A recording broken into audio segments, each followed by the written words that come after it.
Hello friends, welcome to my channel miracle of God. Neem Karori Maharaj ji के चमत्कारों की कोई सीमा नहीं थी।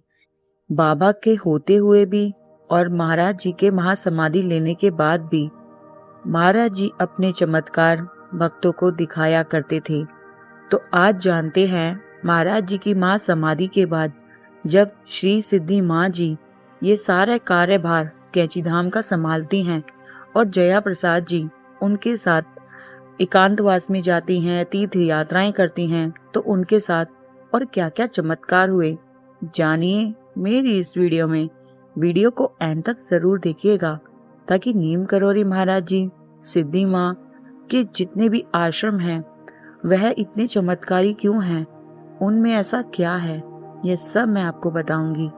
वीडियो को एंड तक जरूर देखिएगा। पसंद आई तो लाइक जरूर कीजिएगा और कमेंट में जय श्री राम लिखना ना भूलिएगा। जैसे कि पहले भी कहा गया है, 15 जून के भंडारे के बाद माँ एकांतवास में चली जाया करती थी। आश्रम में भक्तों की लगातार बनी रहने वाली भीड़, दोनों माँ की व्यस्त दिनचर्या के बाद उनके स्वास्थ्य लाभ के लिए जलवायु में थोड़ा बदलाव आवश्यक होता।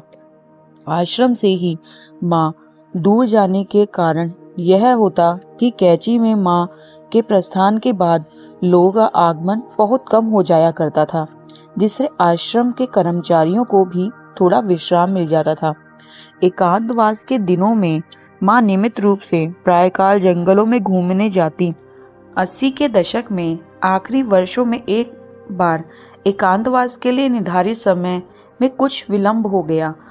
माँ ने 15 जून के भंडारे के बाद आश्रम की व्यवस्था पूरी होने तक कैंची में कुछ दिन रुकने का निर्णय ले लिया। माँ के इस निर्णय से आश्रम में रुके श्रद्धालु जो कि वापस लौटने के लिए तैयार थे, उन्होंने भी वापसी टाल दी और आश्रम में नए नए भक्तों की भीड़ भी बढ़ने लगी। स्थिति को सामान्य करने के लिए माँ ने बिना कोई पूर्ण सूचना दिए अगले दिन ही एकांतवास पर जाने का निर्णय ले लिया। यह सुनकर हम सब हैरान पड़ गए और माँ से हम सब ने चिंतित होकर यह कहा कि एकांतवास की हमने कोई तैयारी नहीं कर रखी। एकांतवास की तैयारी के लिए हमें कुछ समय देने दे, यह हमने अनुरोध किया, पर माँ अपने निर्णय पर डटी रही। थोड़ा मौका पाते ही मैंने माँ से पूछा कि माँ, हम जाएंगे कहाँ? मेरी बात पर माँ ने सिर्फ एक ही उत्तर दिया, हम वहीं जाएंगे जहां महाराज जी ले जाएंगे। माँ के निर्देश के अनुसार हम अगली ही सुबह तड़के ही कैंची से चल दिए। इस बार कार के अलावा एक और कार साथ में गई और आश्रम से कुछ भक्तों ने माँ की सुरक्षित यात्रा हेतु साथ जाना उचित समझा। माँ मेरी कार में बैठ गई थी। उस दिन वह यात्रा कुछ असामान्य सी थी। मुझे पता ही नहीं था कि हमें कहाँ मोड़ना है। दोराहे पर माँ से पूछना पड़ रहा था कि माँ किधर जाना है। दूसरी गाड़ी में बैठे सब लोग रास्तों में हमारे पीछे पीछे हमें ढूंढते ढूंढते चल रहे थे। हम लोग अल्मोड़ा नगर के आगे निकलकर बेरी नाग की एक और बढ़ते हुए चौकड़ी पहुंच गए। अब तक शाम के 5 बज चुके थे। माँ के प्रवास के लिए जगह ढूंढने में हमारे सभी प्रयास विफल हो चुके थे। जल्दी ही अंधेरा होने ही वाला था।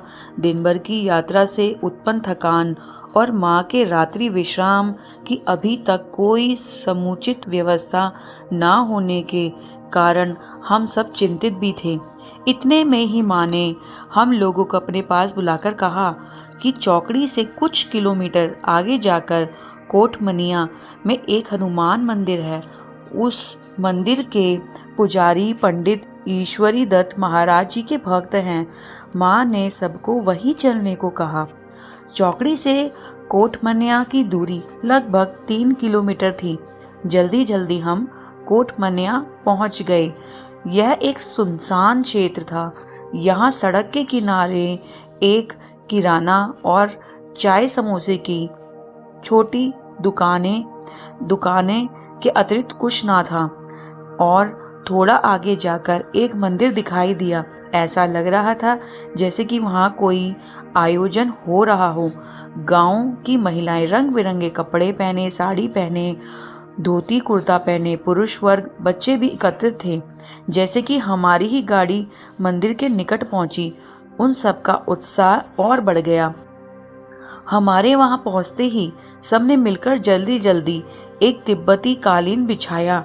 महिलाएं आरती की और थाल लेकर हमारे सामने उपस्थित हो गई और सबने आगे खड़े होकर धक्का मुक्की करने लगे। माँ के कार से उतरते ही उपस्थित लोग शंख ध्वनि, घंटियां और घड़ियाल के साथ माँ की आरती उतारने लगे। दोनों माँ वहीं जमीन पर बिछे कालीन पर बैठ गई थी। महिलाओं एवं बच्चों की भीड़ ने माँ को चारों ओर से घेर लिया। इस स्वागत समारोह को देखकर हम लोग पूरी तरह से हैरान थे। कोटमान्य पहुंचने तक हम में से किसी को नहीं पता था कि हम कहाँ जा रहे हैं और ये लोग क्या कर रहे थे, कि वह सुबह से ही माँ का इंतजार कर रहे थे। मेरी जिज्ञासा बढ़ती जा रही थी। मैंने पुजारी ईश्वर दत्त जी से एक तरफ ले जाकर उनसे पूछा, क्या माँ के आगमन की उन्हें पूर्ण से कोई सूचना थी?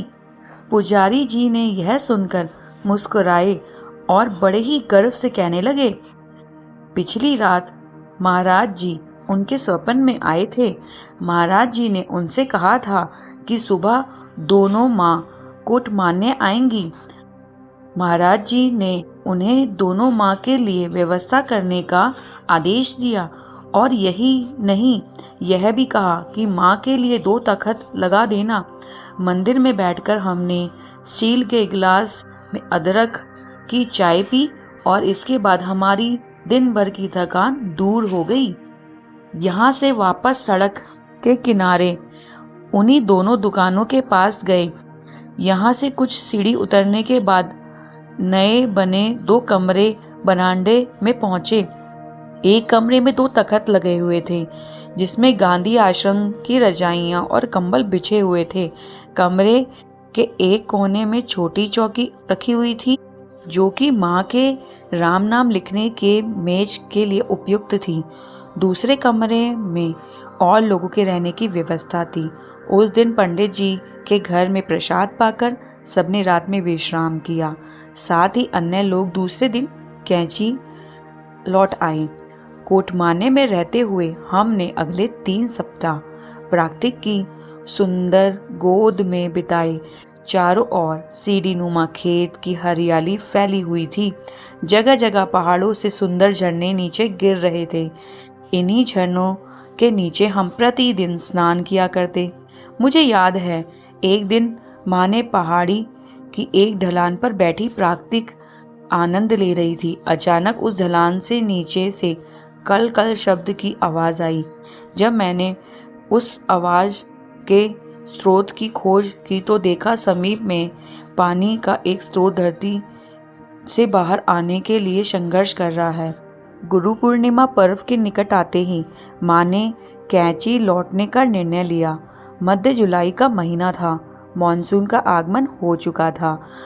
कोटमान्य में दिन रात लगातार बारिश हो रही थी, जिससे गांव वालों ने आकर बताया कि रात की तेज बारिश के कारण पहाड़ी सड़क क्षतिग्रस्त हो गई है। सड़क का लगभग 20 फीट हिस्सा बारिश में पूरी तरह बह गया है। उस जगह एक खाई बन गई है और 2 वाहन जो आते जाते हैं, अब उनका आगमन बंद हो गया है। जब मैंने स्वयं वहां जाकर देखा तो सड़क का एक हिस्सा पूरी तरह क्षतिग्रस्त हो चुका था। वापस आकर माँ को रास्ते की स्थिति का अवगत कराते हुए कहा कि 2 दिन बाद कैंची लौटना असंभव है। माँ ने सरल सा उत्तर दिया, देख क्या होता है। माँ मेरी बात को गंभीरता से ना लेते हुए पुस्तिका में राम नाम लिखने लगी। दोपहर के समय मंदिर जी के पुजारी श्री ईश्वर दत्त आए और उन्होंने बताया, पांगू गांव में एक संपन्न परिवार की बारात बस द्वारा आ रही थी, परंतु सड़क टूटी होने के कारण बस आगे नहीं आ पाई। बारात के नियत मुहूर्त में वधू पक्ष के यहाँ पहुँचना था, इसलिए वर पक्ष के लोगों ने स्थानीय गांव वालों को अच्छी मजदूरी देकर टूटी हुई सड़क की बड़ी बड़ी पत्थरों से भरवाकर बस को निकलने लायक बना दिया। वर पक्ष द्वारा गांव के लोगों को अतिरिक्त मजदूरी देकर यह कहा कि बारात की वापसी तक सड़क की देखभाल करें ताकि बारात वापसी में उस समय वहां से गुजर सके। अगली सुबह हम लोग माँ द्वारा घोषित तिथि के दिन ही कोट मारने से पूर्व चलकर गुरु पूर्णिमा पर्व के लिए समय से पहले कैंची आ गए थे। अगर आप आगे जानना चाहते हैं श्री सिद्धि माँ की और जया जी की यह एकांतवास की यात्रा की कहानी जो कोई चमत्कार से कम नहीं थी, तो मेरे इस चैनल को सब्सक्राइब करना ना भूलिएगा, ताकि मैं सिद्धि माँ और जया जी की यह यात्रा की कहानियाँ आप तक लाती रहूं। Thank you for watching. जय श्री राम, जय नीम करौरी महाराज जी, जय सिद्धि माँ।